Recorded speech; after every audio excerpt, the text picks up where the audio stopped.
Halo teman-teman, kali ini saya akan mencoba membagikan opini saya mengenai hal yang baru-baru ini sedang trending, yaitu new normal. Nah, jadi apa itu new normal?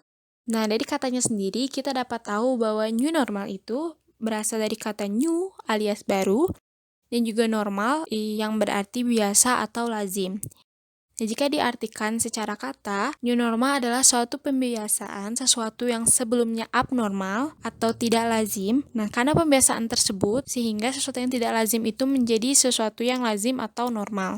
Dalam konteks kondisi saat ini, new normal dapat berarti pengembalian aktivitas masyarakat seperti sebelum terjadinya pandemi, namun ditambahkan dengan adanya penerapan protokol-protokol kesehatan.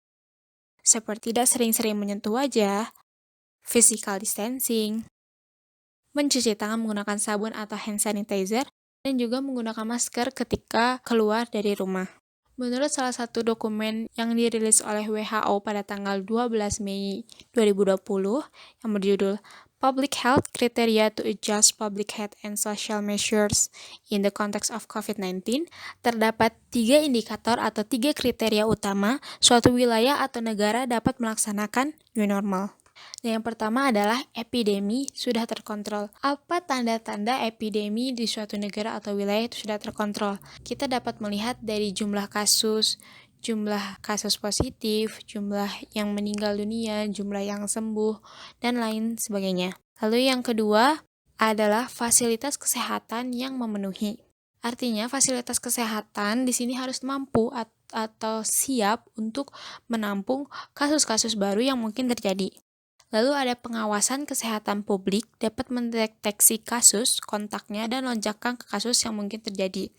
Nah, pengawasan kesehatan publik atau mungkin pegawai-pegawai di Kementerian Kesehatan dapat mendeteksi kasus-kasus, lalu mereka pun dapat melakukan tracing kontak secara cepat dan juga tepat, atau dapat memperkirakan atau mendeteksi lonjakan kasus yang mungkin terjadi, utamanya ketika penerapan kebijakan seperti new normal dilaksanakan.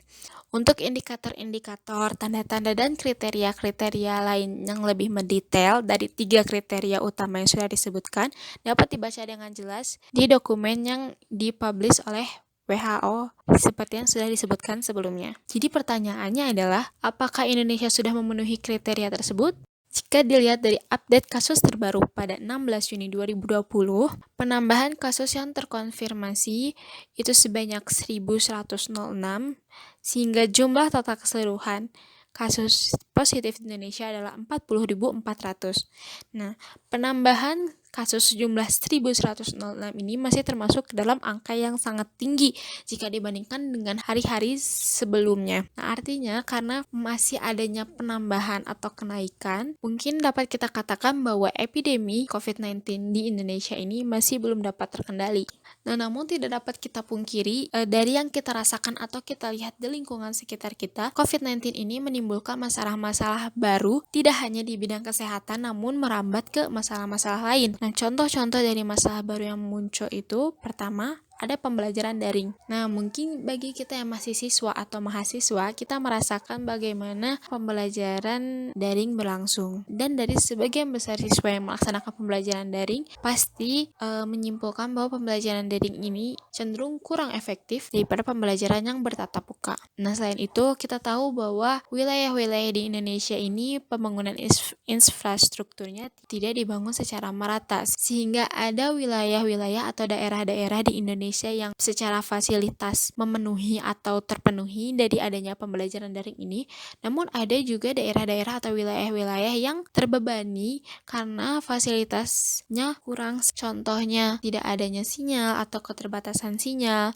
lalu juga belum lagi keterbatasan kuota, atau bahkan ada yang masih belum terdapat teknologi, sehingga pembelajaran daring ini tidak dapat membantu beberapa kalangan masyarakat. Lalu yang kedua, adanya PHK secara besar-besaran. Hal ini terjadi ketika perusahaan mencoba untuk menekan kerugian akibat pandemi sekecil mungkin. Kerugian yang dirasakan oleh perusahaan ini terjadi karena terdapat penurunan dari aktivitas ekonomi.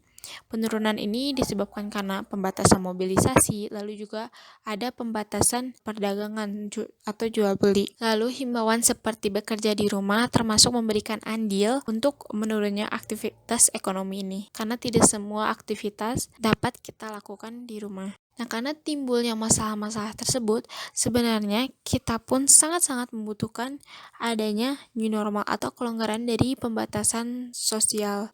Karena kita dapat kembali melakukan aktivitas-aktivitas di luar rumah untuk mendukung aspek-aspek kehidupan kita yang lain. Nah, namun justru hal ini semakin membingungkan. Kita membutuhkan new normal, namun Indonesia sendiri masih belum memenuhi kriteria-kriteria yang dirilis oleh WHO. Maka dari itu, sekarang pemerintah sedang mengencar-gencar masa transisi atau peralihan, yaitu masa di mana pemerintah coba menyiapkan untuk penerapan dari kebijakan new normal ini, seperti pembuatan regulasi, lalu juga ada pemenuhan infrastruktur dan fasilitas-fasilitas kesehatan. Nah, namun tidak hanya pemerintah yang perlu bekerja untuk memenuhi atau menyesuaikan dari penerapan kebijakan new normal tersebut, namun kita sebagai masyarakat pun harus ikut andil dalam persiapan menuju kebijakan tersebut. Nah, hal yang bisa kita lakukan adalah kita bantu pemerintah dengan cara menaati segala protokol-protokol kesehatan dan regulasi yang nantinya akan berlaku. Nah, karena penerapan dari protokol-protokol kesehatan tersebut sehingga menyebabkan penambahan kasus baru akan semakin menurun. Karena penyebaran COVID atau penularan COVID dari orang yang positif tidak mudah terjadi karena kita dapat melindungi diri kita sendiri berkat kasus baru yang semakin menurun, sehingga wilayah-wilayah atau daerah-daerah di Indonesia menjadi aman untuk melakukan kembali aktivitas-aktivitas di luar rumah seperti berbelanja, sekolah, ataupun bekerja. Namun harus tetap diingat, ketika pandemi ini sudah terkendali atau mungkin dalam masa new normal, kita pun masih harus tetap untuk memenuhi protokol-protokol dan regulasi yang berlaku. Pertanyaannya, sampai kapankah kita harus mematuhi protokol dan regulasi yang berlaku tersebut? Nah, kita harus mematuhi protokol dan regulasi tersebut sampai pemerintah atau WHO mengumumkan bahwa pandemi ini sudah teratasi dan kita aman untuk beraktivitas seperti sebelum pandemi. Arti dari pandemi sudah dapat terkendali atau teratasi itu bisa karena kasus positif semakin menurun sehingga local transmission atau penyebaran sangat jarang terjadi.